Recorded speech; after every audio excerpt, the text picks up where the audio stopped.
Very good morning to all my dear friends. मैं हूं Prashant Mavani. I hope you all are in good. आज 7 सितंबर 2020 है, दिन है मंडे। आई एम श्योर आप सबने अपना वीकेंड एंजॉय किया होगा। आज का इंटरेस्टिंग कोट है, he who is not everyday conquering some fear has not learn the secret of life. अगर आप कुछ अपने भय को हर रोज़ कॉन्कर नहीं करते हैं तो आपने जीवन का जो रहस्य है उसको समझा ही नहीं है। अब प्रश्न ये है कि हमारे जो फियर्स हैं उसको हम कॉन्कर कैसे करें। बहुत सारे बड़े बड़े फियर्स हमारे हो सकते हैं, उनको एक दिन में उनको हरा देना जो है वो थोड़ा डिफ़िकल्ट होता है। अगर इम्पॉसिबल नहीं है तो डिफ़िकल्ट तो है ही। तो इसको कैसे सॉल्व करें? इसको ऐसे सॉल्व किया जा सकता है कि आप वे चीज़ें करें। मैं ऐसा नहीं कह रहा हूँ कि पूरा दिन, लेकिन दिन में एक दो बार तो ऐसी चीज़ें करें जो करने में आपको मज़ा नहीं आता है, जो करना ज़रूरी है लेकिन आपको करने में मज़ा नहीं आता है। For example exercise, right? या फिर सुबह उठकर अपना बेड जो है, बेड शीट और बेड जो है उसको अच्छी तरीके से व्हाट वी से उसको राइट तरीके से इंसर्ट करके बेड बनाना, जो हम कहते हैं, राइट, मेक योर बेड।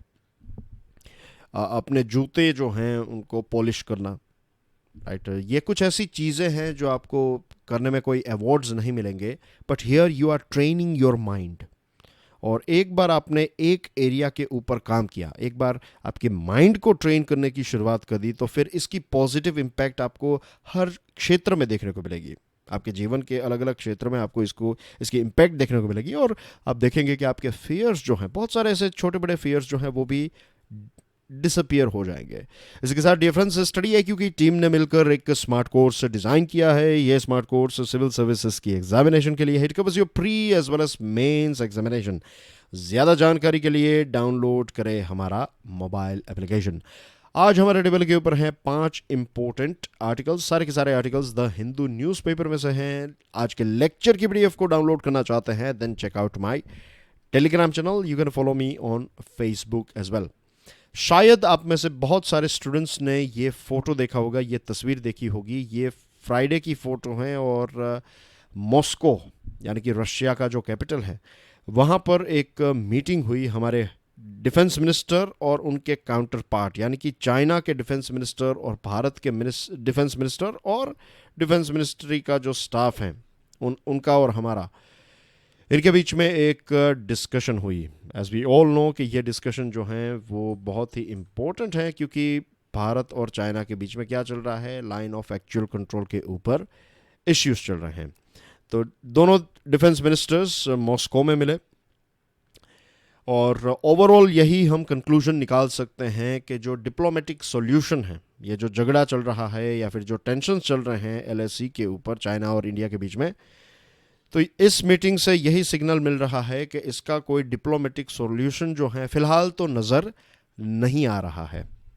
दोनों देशों ने जो स्टेटमेंट्स जो इश्यू किए हैं, दोनों के स्टेटमेंट्स अगर आप देखें तो एक दूसरे के एक दूसरे के ऊपर इल्ज़ाम लगा रहे हैं। दोनों, China as well as India, दोनों के बीच में एक शार्प डिफरेंस हमें नज़र आ रहा है। भारत के हमारे जो डिफेंस मिनिस्टर साहब हैं, राजनाथ सिंह साहब, उन्होंने कैटेगोरिकली बता दिया, कैटेगोरिकली यानी स्पेसिफिकली टू द पॉइंट हमने बता दिया कि आप एग्रेसिव तरीके से बिहेव कर रहे हैं। और दोनों देशों के बीच में जो द्विपक्षीय जो एग्रीमेंट्स हुए थे, बायलैटरल एग्रीमेंट्स हुए थे, उसका आपने क्लियर वायोलेशन किया है। दोनों देशों के बीच में बहुत सारे एग्रीमेंट्स हुए हैं और ओवरऑल मैं यही कहना चाहता हूं कि दोनों देशों के बीच में एग्रीमेंट ये है कि अगर कोई ऐसा इश्यू है एलएसी को लेकर, तो दोनों देश एक दूसरे के साथ डिस्कस करेंगे, झगड़ा नहीं करेंगे। हम दोनों एक दूसरे के साथ बैठेंगे और डिस्कशन करेंगे और डिस्कशन से प्रॉब्लम को सॉल्व करने की कोशिश करेंगे। हमारे external affairs minister S Jaishankar साहब ने एक बहुत ही इंपॉर्टेंट स्टेटमेंट दिया है, राइट। जनरली क्या है कि लोग जो हैं वो ऐसी बातों में उलझे रहते हैं कि दोनों देशों के बीच में अगर युद्ध हुआ तो कौन जीत जाएगा। ये बहुत ही एंटरटेनिंग न्यूज़ है, लेकिन ये एक बहुत ही डिस्ट्रक्टिव सिनारियो भी होगा। इसमें चाइना जीतेगा या फिर भारत जीतेगा, कौन हारेगा, right, that is not important. At the end of the day हमें यह समझना है कि आज की सिचुएशन जो है, समय जो है हमारा नहीं लेकिन देश का समय जो है वो आगे बढ़ता रहेगा।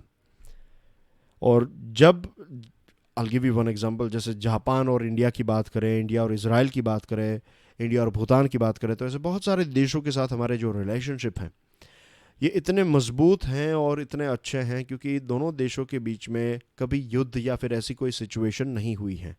लेकिन एक बार ऐसी सिचुएशन हो जाए तो फॉर एवर, एक लंबे टाइम तक ये जो युद्ध टाइप ऑफ सिचुएशन है, ये जो एक आप कह सकते हैं एक कड़वाहट जो है, ये हमेशा आप डिस्कस होती रहेगी और रिलेशनशिप के ऊपर कहीं ना कहीं वो एक प्रकार से बाधाओं का काम करेगी, ये कड़वाहट।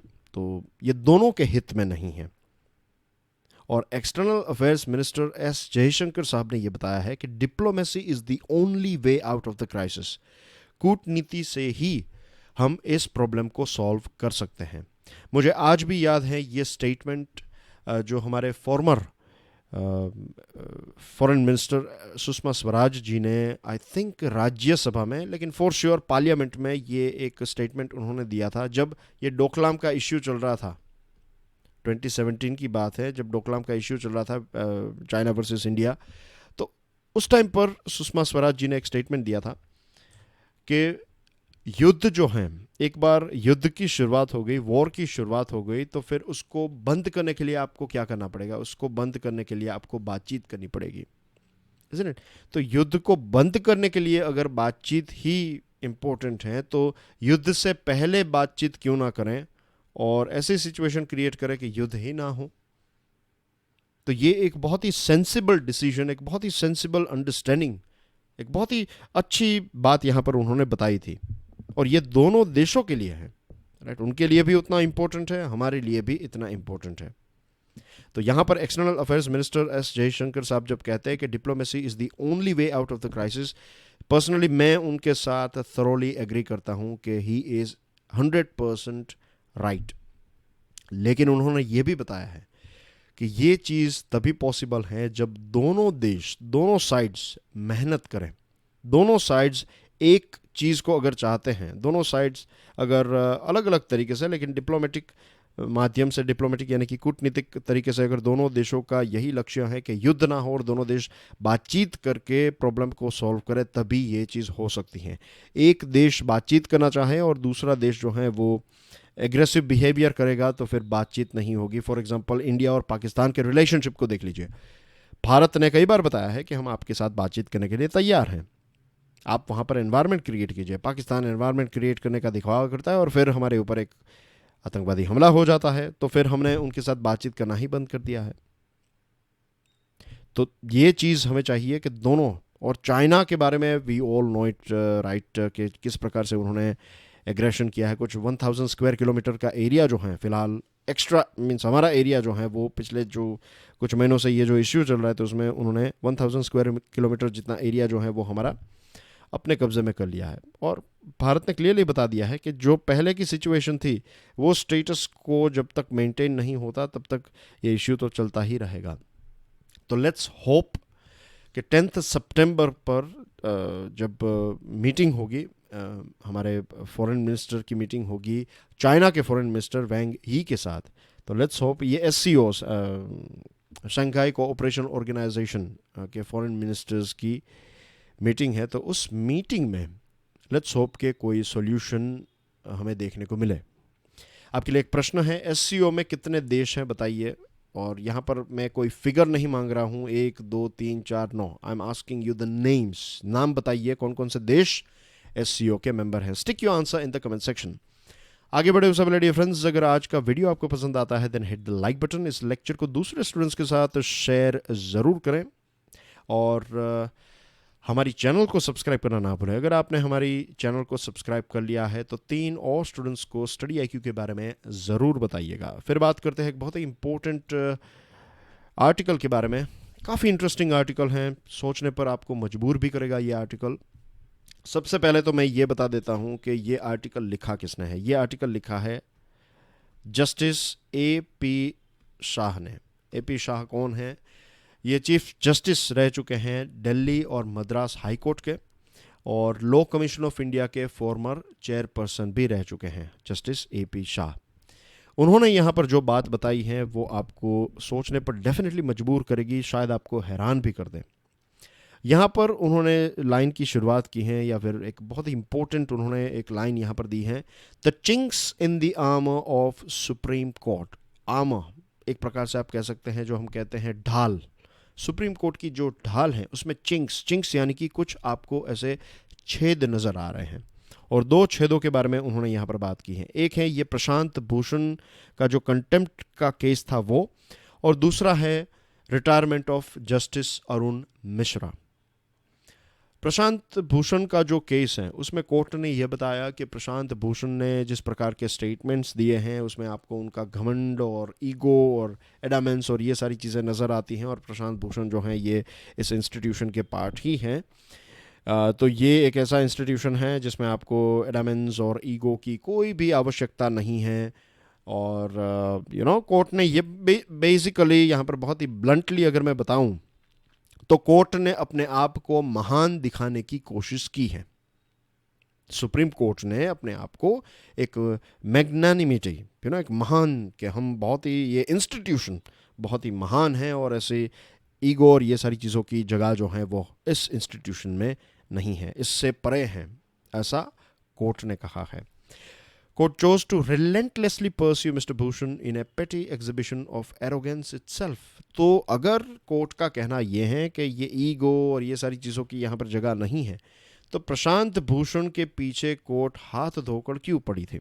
क्या आपको पता है कि कई बार कोर्ट ने बताया कि आप माफ़ी मांग लीजिए, हम आपको जाने देंगे, आप ये कर दीजिए, हम आपको जाने देंगे, आपको थोड़ा और वक्त दिया जाता है, थोड़े और आवर्स दिए जाते हैं, थोड़ा ये किया जाता है। कोर्ट चाहती थी कि प्रशांत भूषण अगर एक बार माफ़ी मांग ले, वो एक्सेप्ट कर ले कि चलो मेरी गलती हो गई, तो इसका मतलब ये है कि कोर्ट जो है वो सही है और प्रशांत भूषण जो है वो गलत है। ये सही और गलत साबित करने के चक्कर में बेसिकली अगर कोई ऐसा केस चल रहा है जिसमें किसी ने किसी का मर्डर किया है, तो वहाँ पर सच और झूठ साबित करना जो है दैट इज़ इम्पोर्टेंट।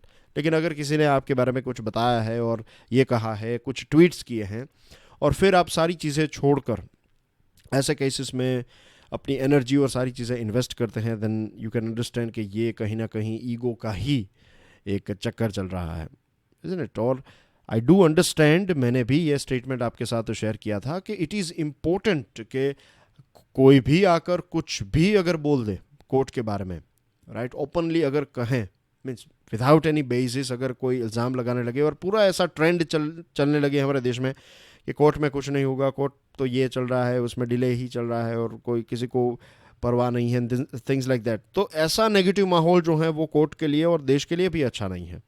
कोर्ट्स में काम चल ही रहा है, कोर्ट्स में काम हो भी रहा है, राइट, लेकिन कोर्ट्स या फिर जुडिशियल सिस्टम ऐसा नहीं कह सकती कि वो 100% प्योर हैं, कि वहाँ पर कोई भी एरर्स नहीं है, किसी प्रकार का करप्शन नहीं है, किसी प्रकार का ईगो इश्यू नहीं है, राइट। ऐसा कोई भी कोर्ट जो है वो नहीं कह सकती। हमारे देश में कोई भी supreme court, high courts, right, session courts ऐसा नहीं कह सकती। बहुत सारी गलतियाँ भी जजेस से होती हैं, सिस्टम में भी बहुत सारी खामियां हैं।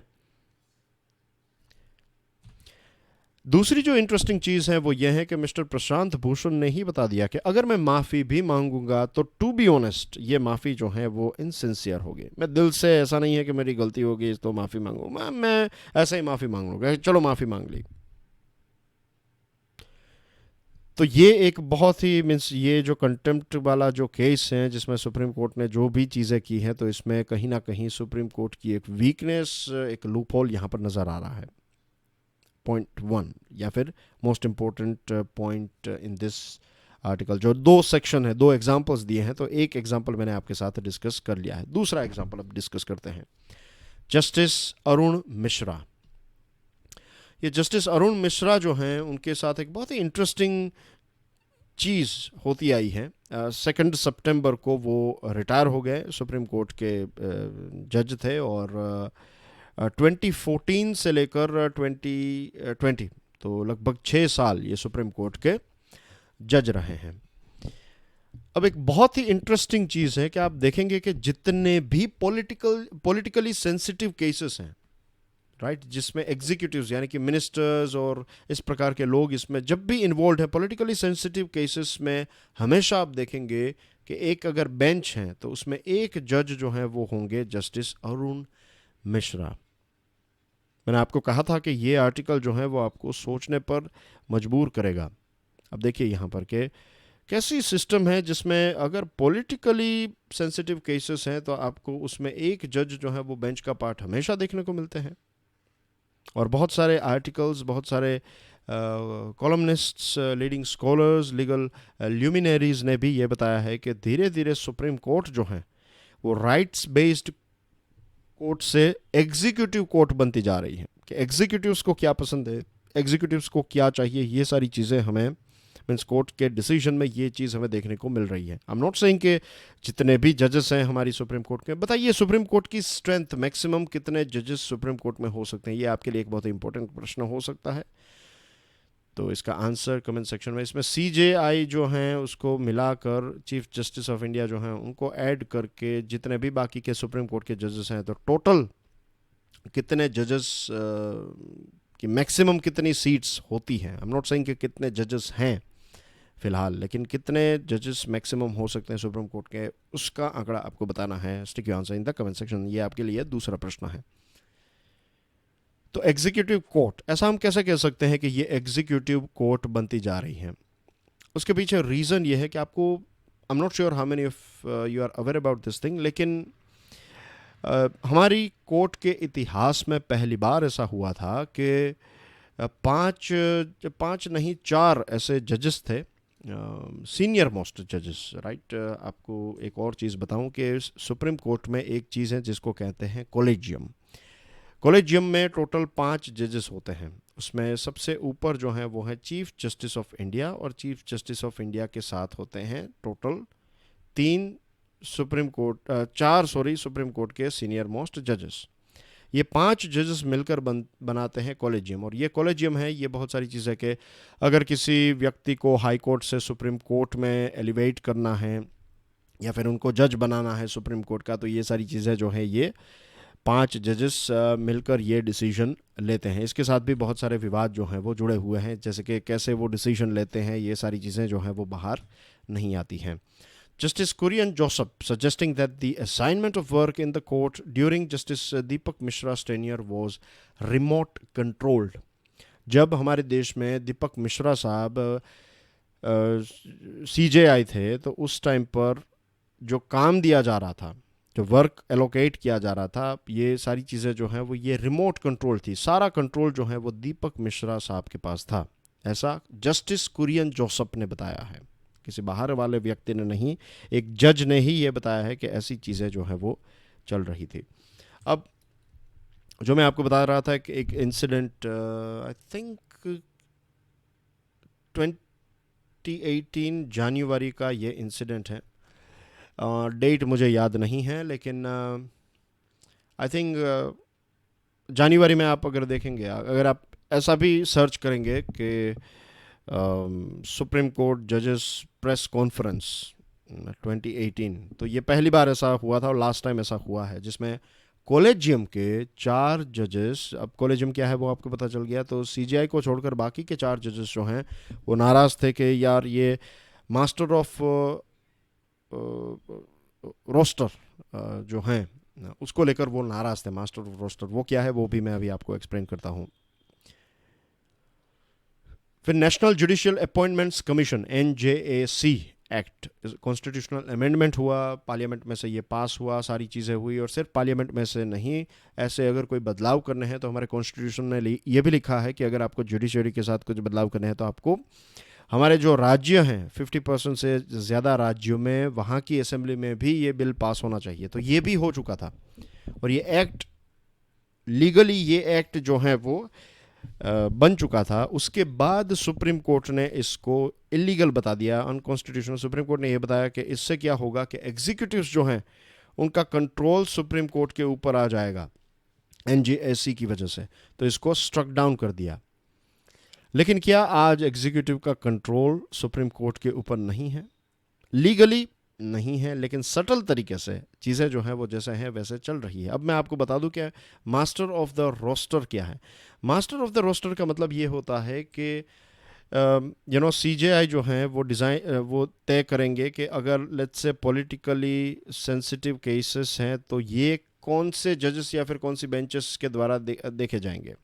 अगर रेप के केसेस हैं तो कौन से जजेस जो हैं वो इसको देखेंगे।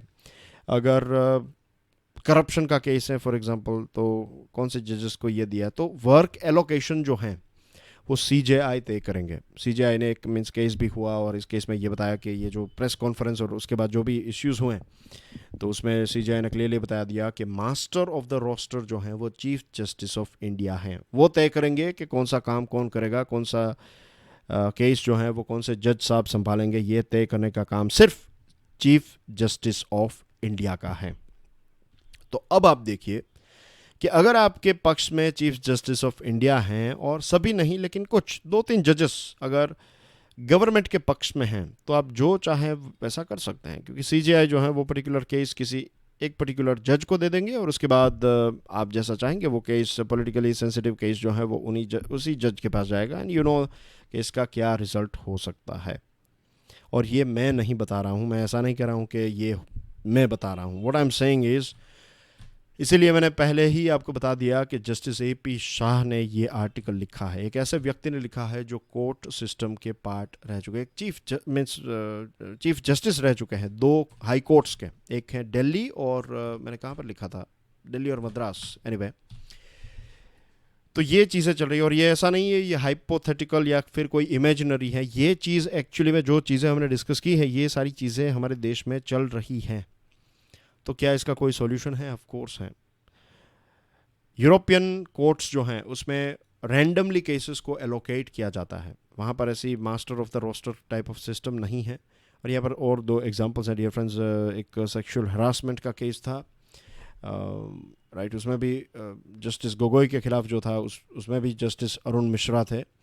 Medical admission scam case during justice Deepak Mishra's tenure as CJI was handed over to justice Arun Mishra's bench। और बस अब बहुत डिस्कशन कर ली हमने इस पर्टिकुलर टॉपिक के ऊपर। एक ही चीज़ यहाँ पर मैं कहना चाहता हूँ, सीजेआई YV चंद्रचूड़ साहब ने एक बार कहा था 1985 में कि अगर सुप्रीम कोर्ट की स्वतंत्रता या फिर जो कोर्ट है, जुडिशरी है, न्यायपालिका की स्वतंत्रता को लेकर अगर इसके खतरे के बारे में अगर हम सोचें कि इसकी स्वतंत्रता को लेकर अगर कोई खतरा है तो वो बाहर से नहीं है, वो अंदर से ही है। There is a greater threat to independence of the judiciary from within than without। इसके साथ एक दूसरे टॉपिक के ऊपर डिस्कशन करते हैं, मिक्स्ड मैसेजिंग। अभी US India strategic partnership forum एक मीटिंग हुई and I am sure daily financial news analysis देखने वाले स्टूडेंट्स जो हैं उनके लिए ये प्योर रिवीजन होगा। रिवीजन तो पूरा भी नहीं होगा क्योंकि बहुत सारी चीज़ें हमने ऑलरेडी इसके बारे में डिस्कस कर ली हैं, बट एनीवे जो नए स्टूडेंट्स हैं या फिर जिनको इसके बारे में नहीं पता है, तो अभी ये एक मीटिंग हुई और इसी मीटिंग को एड्रेस करते हुए प्राइम मिनिस्टर मोदी साहब ने ये बताया कि भारत जो है ये दुनिया का एक बहुत ही इम्पोर्टेंट इन्वेस्टमेंट डेस्टिनेशन है और मैन्युफैक्चरिंग हब बनने की सारी क्षमता हमारे देश में है। ये दुनिया का मैन्युफैक्चरिंग हब बनने की क्षमता हमारे देश में है। फिलहाल USA और चाइना के बीच में जिस प्रकार से ट्रेड वॉर, टेक्नोलॉजिकल वॉर चल रहा है, तो ये एक इस एड्रेस या फिर दुनिया के बारे में जब बता रहे थे तो उसका मेन टारगेट या प्राइम मिनिस्टर जो है वो USA के बिजनेसेस को ही ध्यान में रखकर बता रहे थे कि आप यहाँ पर आइए। और सबसे इम्पोर्टेंट चीज़, मैं ऐसा नहीं कह रहा हूँ या फिर यहाँ पर भारत सरकार भी अगर ऐसा नहीं सोच रहे, आई एम श्योर ऐसा नहीं सोच रही है कि जितनी भी USA की कंपनीज़ हैं, जितनी भी यूरोपियन कंपनीज़ हैं, जितनी जापानीज़ कंपनीज़ हैं, जितनी ऑस्ट्रेलियन कंपनीज़ हैं, सारी कंपनीज़ सारी चीज़ों को छोड़कर चाइना को गुड बाय कहकर भारत में आ जाएगी। That is practically not possible. ऐसा सोचना जो है वो बेवकूफ़ी ही होगी। लेकिन हम क्या चाहते हैं? हम चाहते हैं कि कुछ कंपनीज़, राइट, सभी नहीं तो एटलीस्ट कुछ कंपनीज़ या तो अपने नए प्लांट्स, एडिशनल प्लांट्स यहाँ पर लाएं या कंप्लीटली अपना बिजनेस जो है वो यहाँ पर शिफ्ट कर दे। अगर ऐसा करेंगे ये कंपनीज़, ये कंपनीज़ कुछ ऐसा डिसीजन लेंगी, कुछ कंपनीज़ बड़े नाम जो हैं, तो इससे चाइना को एक स्टेटमेंट मिल जाएगा। चाइना को जो एक मैसेज मिलना चाहिए वो मैसेज इससे भी मिल जाएगा। प्राइम मिनिस्टर साहब ने फिर से आत्मनिर्भर भारत को एक्सप्लेन किया और बताया कि ये हमारा भारत जो है ये दुनिया के लिए दरवाज़े बंद करने की बात नहीं कर रहा है, हम इनफैक्ट दुनिया के लिए दरवाज़े खोलने की बात कर रहे हैं। और हम चाहते हैं कि इंपोर्ट सब्सटीट्यूशन हो, जो चीज़ें हम यहाँ पर पैदा कर सकते हैं अच्छी क्वालिटी और गुड प्राइस में, तो वो हम दूसरों से क्यों ख़रीदें। और कोई भी देश, किसी भी देश को यही करना चाहिए, क्योंकि वहाँ पर जॉब्स जनरेट होगी एंड थिंग्स लाइक दैट। तो ये सारी चीज़ों के बारे में बातचीत प्राइम मिनिस्टर मोदी साहब ने की है, और यही सारी चीज़ें जो हैं वो यहाँ पर हम पे डिस्कस कर रहे हैं। And most important thing is कि अगर हमें ग्लोबल डेस्टिनेशन बनना है, मैन्युफैक्चरिंग हब बनना है, तो उसके लिए जो ग्राउंड मीन्स पेपर के ऊपर जो ईज़ ऑफ डूइंग बिजनेस है, राइट, वो ठीक है, एक तरफ है, लेकिन ग्राउंड लेवल पर जब तक ईज़ ऑफ डूइंग बिजनेस हमें देखने को नहीं मिलेगा, तब तक ये इन्वेस्टमेंट्स जो हैं वो यहाँ पर आएंगे तो धीरे धीरे करके आएंगे। जो स्पीड हमें चाहिए वो स्पीड हमें देखने को नहीं मिलेगी। फिर एक इंटरेस्टिंग आर्टिकल लिखा है एम्स के एक प्रोफेसर हैं, और आनंद कृष्णन उनका नाम है। वो कहते हैं the many challenges in estimating deaths. ये जो कोविड-19 की वजह से जो मृत्यु हो रही है, इसको लेकर काफ़ी डिबेट है। आपने भी सुना होगा, बहुत सारे लोग कह रहे हैं कि पता ही नहीं है कितने लोग कोविड-19 की वजह से मर रहे हैं। 26 अगस्त का आंकड़ा था 59,449 के हमारे देश में टोटल लगभग 60,000 जितने लोग जो हैं वो 26 अगस्त तक कोविड-19 की वजह से मर चुके हैं। लेकिन बहुत सारे साइंटिस्ट जो हैं, एक्टिविस्ट जो हैं, उनका कहना ये है कि आप इसको मल्टीप्लाई बाय 5 कर दीजिए, राइट। 6 5 3 लाख जितने लोग जो हैं, 3 लाख, यस, 3 लाख जितने लोग जो हैं वो कोविड-19 की वजह से हमारे देश में मर चुके हैं, ऐसा हम मान सकते हैं। इसके पीछे मीन्स क्यों हम ऐसा कह रहे हैं, या फिर साइंटिस्ट ऐसा क्यों कह रहे हैं, क्योंकि ऑलरेडी हमारी जो मोर्टालिटी सर्वेलेंस सिस्टम है उसमें बहुत सारी वीकनेसेस है, और दूसरी तरफ कोविड-19 की वजह से जो और ज़्यादा वीकनेसेस हुई है। हमारे देश में जो सिविल रजिस्ट्रेशन स्कीम रिपोर्ट है 2018 का, उसके मुताबिक 80% जितनी जो डेथ्स हैं वो हमारे देश में वो रजिस्टर हुई थी। इसमें से 34% जो है वो हॉस्पिटल में हुई थी, बाकी की जो है वो ये जो सिविल रजिस्ट्रेशन सेंटर्स होते हैं वहाँ पर हुई थी। अब वहाँ पर अगर आप रिपोर्ट लिखवाने जाएं, तो अगर कोई किसी का निधन हुआ है और अगर आप थोड़ा बहुत वहाँ पर मदद कर रहे हैं, तो अगर आप जाएं जो लोकल म्यूनसिपालिटी है वहाँ पर जाएं, तो उनकी एक ऑफिस होती है जहाँ पर आपको जाकर एक पास लेना पड़ता है, तभी जाकर आपको जो कब्रिस्तान है या फिर शमशान है वहाँ पर आपको एंट्री मिलेगी। तो वहाँ पर आपको पूछते हैं कि भाई what is the cause of death. आप बताएंगे कि मेडिकल हार्ट अटैक आ चुका, ये वो, तो वो सारी चीज़ें वो लिख देंगे वहाँ पर। अगर आपके पास मेडिकल सर्टिफिकेट नहीं है फ़िलहाल, तो of course you need one, medical certification तो चाहिए ही।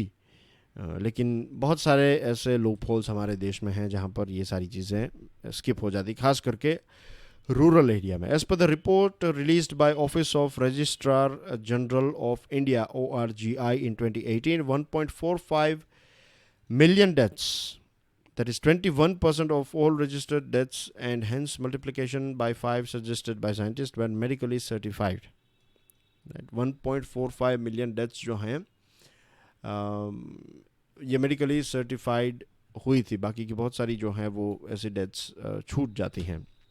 और कोविड-19 के टाइम पर, ये लॉकडाउन के टाइम पर बहुत सारे रजिस्ट्रेशन नहीं हो पाए लॉकडाउन की वजह से, ट्रैवल रेस्ट्रिक्शंस की वजह से, और आंकड़ा भी टाइम पर आपको नहीं मिलता है, क्योंकि ये आंकड़ा इलेक्ट्रॉनिकली सेव नहीं किया जाता, ये मैन्युअली किया जाता है। तो उसके बाद आप जब आंकड़ा फीड करेंगे सिस्टम में, उसके बाद जाकर आपको सारा ग्राफ और ये सारा एनालिसिस जो है वो देखने को मिलेगा। तो इसमें इवैल्यूएशन की आवश्यकता है। द लैंसेट ने 2012 में बताया था कि 2009 में जो स्वाइन फ्लू पेंडेमिक हुआ, तो उस टाइम पर जितनी मृत्यु रजिस्टर हुई थी, तो ग्लोबली उसको मीन्स 15 गुना ज़्यादा मृत्यु हुई थी, लेकिन एक्चुअल फिगर्स जो हैं वो बहुत ही कम थे।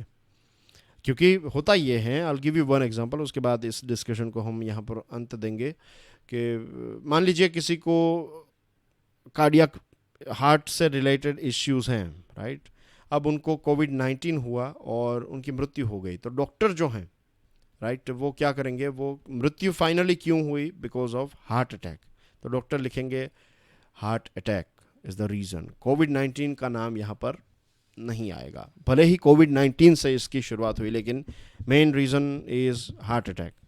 तो ऐसी बहुत सारी मृत्यु मीन्स इसको कैसे रजिस्टर करें, इसको लेकर भी कन्फ्यूजन मेडिकल उसमें चल रही है, मेडिकल सेक्टर में चल रही है। फाइनेंसिंग इकोनॉमिक रिकवरी, ये एक आर्टिकल यूएन के एक ऑफिसर ने लिखा है और यहाँ पर बहुत ही क्विकली मैं आपको बताना चाहता हूँ। उन्होंने बताया है कि 3 चीज़ें, ऑफ कोर्स वी नो कि लॉकडाउन की वजह से बहुत सारे देश जो हैं वो स्ट्रगल कर रहे हैं, पैसों को लेकर इश्यू हैं, उनको खर्च ज़्यादा करना पड़ रहा है, इनकमिंग मनी जो है वो ड्रॉप हो चुकी हैं, तो बहुत सारे देशों की इकोनॉमीज़ की सिचुएशन काफ़ी ख़राब है। तो 3 यहाँ पर पॉइंट्स उन्होंने बताया है। Address the challenge of diminished fiscal space and debt vulnerability, कि देशों को, इकोनॉमीज़ को क्या करना चाहिए, जो फिस्कल स्पेस है, उनके पास जो पैसे कम हो चुके हैं, जितने भी लिमिटेड पैसे हैं, उसको अच्छी तरीके से संभाल कर राइट जगहों पर उनको खर्च और इन्वेस्ट करना चाहिए। जहाँ पर भी हम खर्च करें, इन्वेस्ट करें, मेक श्योर करें कि जो पेरिस एग्रीमेंट हैं और सस्टेनेबल डेवलपमेंट गोल्स हैं उसको ध्यान में रखते हुए हम चीज़ों मीन्स आगे बढ़ें। और रीजनल कोऑपरेशन के बारे में यहाँ पर बात की है कि देशों को मिलकर एक दूसरे की मदद करनी होगी, तब जाकर ये प्रॉब्लम जो है वो सॉल्व होगा। The United Nations economic and social commission for Asia and the Pacific, इसका ESCAP, एस्काप इसको कहते हैं, has recently launched it's first ever regional conversation series on building back better. ये एक series not, it's not a web series, ये discussion की series है। तो एस्काप ने इसकी शुरुआत की है और ये बेसिकली कैसे हम फिर से बैक टू नॉर्मल जल्द से जल्द हो सकते हैं, इसको लेकर है। और यहाँ पर 3 ये इंपॉर्टेंट पॉइंट्स हैं। And that's everything in today's discussion. ये कुछ न्यूज़ आइटम्स हैं जो आप PDF को डाउनलोड करने के बाद आराम से देख सकते हैं, right. And that's everything from my side. जल्द मैं आपको डेली फाइनेंशियल न्यूज़ एनालिसिस के साथ मिलूंगा। तब तक enjoy your studies. God bless you all. जय हिंद।